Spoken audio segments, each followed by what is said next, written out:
പുണ്യേ പൂജാരിയെ എന്റെ ചങ്ങായിയായിട്ട് എന്റെ പ്രശ്നം തീർക്കാൻ പറ്റാന്നുണ്ടെങ്കിൽ എന്ത് പൂജാരിയ ഇവിടെ അല്ലേ പോയോ എന്തേ ഈ ഇല്ലത്തോട്ടൊക്കെ പോന്നു കോയെ കിടന്നുറങ്ങാൻ ഒരു സുഖമില്ല പുണ്യ അതിനൊരു പരിഹാരം കാണും നോമിന്റെ തലകാനും പായുണ്ട് ഇവിടെ അത് കൊണ്ടുപോയിക്കോളാം കൊട്ടാരമാക്കത്തിൽ പേരണ്ടാക്കിയിട്ട് അതിന്റെ ഉള്ളിൽ കിടന്നുറങ്ങാൻ സുഖമില്ലാന്നാ പറയണതേ കോയെ ബെജു പറഞ്ഞു അത് ആ സൈനന്റെ അവർക്ക് പോയെന്ന് ആൾക്കാർ വൈത്താലെ കൂടിയപ്പോ ഒന്ന് മുറിക്കിയതാണ് പിന്നെ അതല്ല പിന്നെ ഞാൻ മുറിക്കൂല ശിഖണ്ഡൻ തലയിലേക്ക് വെപ്രാളം വന്നിരിക്കുന്നു അപ്പൊ ശരിയാട്ടോ ഞാനടുത്ത് വെച്ചത് അതെ അതിന് തൊടാൻ പാടില്ല കോയെ ശുക്രൻ ശനിയെ തിരിച്ചിരിക്കുന്നു സൂപ്പർ സൈനനെ തിരിച്ചത് ആരാനോട് പറഞ്ഞു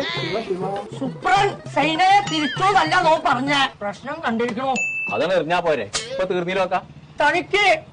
ഇരുമ്പിന്റെ കാറ്റ് കൊള്ളാൻ പാടില്ല ഫാനായ ഫാന് മുഴുവൻ ഇരുമ്പല്ലേ അതല്ല മരത്തിന്റെ ഫാൻ ഇറങ്ങിയിട്ടുണ്ട് അത് എവിടുന്നാ കിട്ടാ പുണ്യ മഞ്ചേരിയിലുണ്ട് ന്യൂ മഞ്ചേരി ഇലക്ട്രിക്കൽസ് എന്ന് പറഞ്ഞിട്ടൊരു കട നോം കണ്ടിരിക്കണോ ആദ്യം എന്നാലേ അങ്ങനത്തെ ഒരു ഫാൻ വാങ്ങിട്ടേ ഞാനൊന്ന് പരമാണിത്തരം കാട്ടട്ടെ അപ്പൊ പരിഹാരമൊക്കെ പിന്നെ കാണാം ചെങ്കള നമ്മളിപ്പോൾ ഉള്ളത് ന്യൂ മഞ്ചേരി ഇലക്ട്രിക്കൽസിലാട്ടോ വയറിംഗിനും പ്ലംബിംഗിനും ആവശ്യമായ A to Z സാധനങ്ങൾ കേട്ടോ പ്രീമിയം ക്വാളിറ്റി BLTC ഫാനുകൾ അത് മാത്രമല്ല മരത്തിന്റെ ഫാനുകളും സ്വിച്ച് ബോർഡുകളൊക്കെ കിട്ടണമെന്നുണ്ടെങ്കിൽ ഇങ്ങോട്ട് പോകുന്നോളി നമ്മളെ മഞ്ചേരി കച്ചേരി പഠിക്കല് ബോയ്സ് സ്കൂളിന്റെ നേരെ ഓപ്പോസിറ്റ് ഉള്ള ന്യൂ മഞ്ചേരി ഇലക്ട്രിക്കൽസ്